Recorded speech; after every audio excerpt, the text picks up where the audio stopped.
Research, documentation, and writing have an important role to play in photojournalism.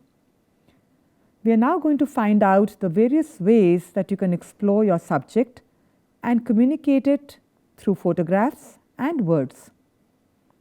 Mr. Sanjay Prasad Ganguly is with us, and he's going to talk to us and share with us his experiences and his learning of finding out more about the subject and presenting it through his work on photography for conservation. Over to Mr. Sanjay. Sanjay, tell us that you studied academically ecology and environment sciences, and after studying ecology and environment sciences, you chose not to get into an academic career. Instead, you went into photography and writing. So, can you tell us how your journey has been and how it has helped you to do what you want to do, which is photography for conservation? Yeah, so to begin with, actually, before I even got into academics, I had already started photography since about 7 years or so prior to that. And there had been many instances where I came across moments where there were animals, whether be it snakes or birds or even fish sometimes, that have really captivated me and allowed me to, get really close to them. They have been in dense forests and somewhere in the middle of an island maybe sometimes, or high up on a high altitude pass in Ladakh. But each of those instances, no matter where they were, they left me in a sense of complete surreal sense, and I was completely captivated by it. But as soon as I showed a picture of that creature to my friends or shared it on social media, I only got a response as, "Oh, lovely close up, lovely portrait, lovely this." But I could never get a reaction out of the people based on the kind of experience that it left me with, that I had actually with them, with the animals that I shared the pictures of.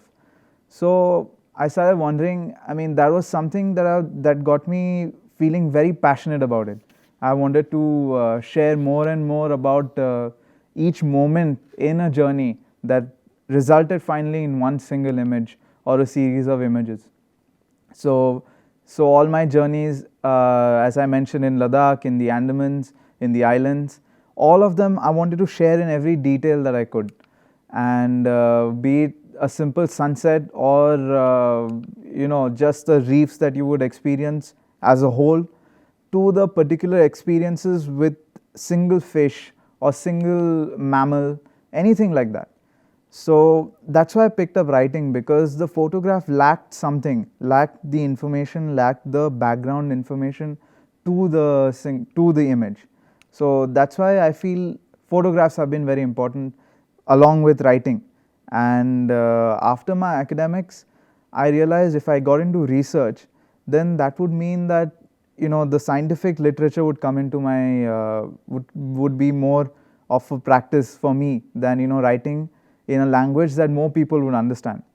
Of course, scientific literature has its value, but writing for me, I think if I wrote it in my language, in my own words, then that would spread a message that would travel across maybe across countries. So that's why I picked writing.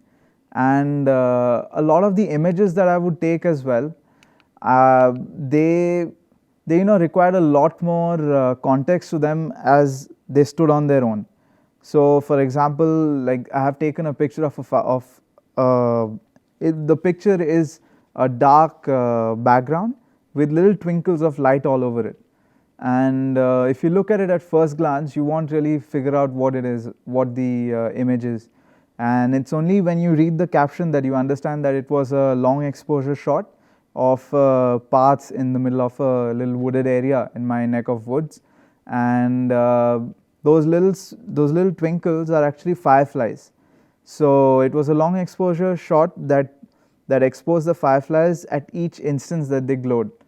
So that formed like a chain of lights on either side of this path. And similarly, there was a picture of a snake with half of it body in focus and the rest of it that is completely out of focus. So this was to show that in its behavior, the snake when it's alarmed, it usually starts churning its body around itself, and it creates this sawing noise. That is where the name comes from as well, the saw-scaled viper. So it was a picture of this saw-scaled viper with half of its body, especially the head in focus, and the rest of the body completely in a motion blur. So the context, the writing that I gives a context to it. And another picture of a snake with a body that is showing red lines into it. Now it's not a line that's like a color of the scale of the snake, but it's actually the blood vascular system, it's blood vessels inside the snake's body. And the only way that anyone would guess this is if they knew the behavior of the snake, which is that it swells its body up with air when it's threatened to look bigger than it is to predators, or maybe some threat, like it conceived me as a threat. So it'll swell its body up, and the way it was positioned, the sunlight was actually filtering through the body. And that is when I took this image where the sunlight highlights these blood vessels and allowed me to capture a beautiful moment. But a picture on its own would be pretty hard to understand, let alone appreciate. So that's why I thought writing is very important. And from simply writing captions for images, I realized that the entire journey is something that was a beautiful experience on its own, not just a single moment. So writing articles became the next thing.